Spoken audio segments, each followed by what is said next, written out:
No winner has been called yet in the tense presidential elections in the U.S. The race is close with thin margins in several key states. And as votes in key states are being counted, we may find ourselves in the rare situation where the presidential race is contested.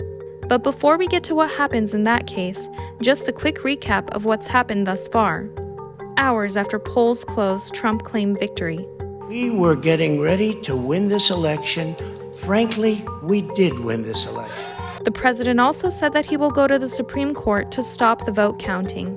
The Biden campaign responded by calling Trump's statement outrageous, unprecedented, and incorrect.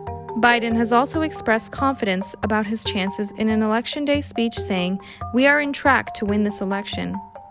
So what happens if the election results are contested? In the U.S., there are different categories of election disputes, and all states have rules pertinent to recounts of election results, and most states require automatic recounts when the margin of victory of a candidate is very narrow.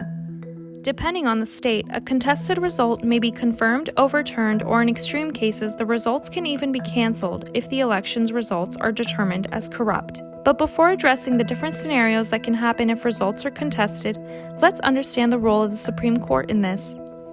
Contrary to Trump's statement, the president can't actually go to the Supreme Court to stop the count of the votes. The Supreme Court is the final court of appeal in the U.S., and challenges to the election results have to be heard in state-level courts first. So cases filed in individual states could eventually reach the U.S. Supreme Court, as happened in Florida back in 2000, when former President George W. Bush prevailed over Democrat Al Gore by just 537 votes after the High Court halted a recount. But there will first be a wave of litigation in both state and federal courts before anything reaches the Supreme Court. What if a race ends in a tie? The U.S. president is not elected by a majority of the popular vote. Under the Constitution, the candidate who wins the majority of 538 electors, known as the Electoral College, becomes the next president. If no candidate gains a majority of votes in the Electoral College, or both candidates are tied, it would be over to the newly elected U.S. Congress to decide the next president in a procedure known as contingent election.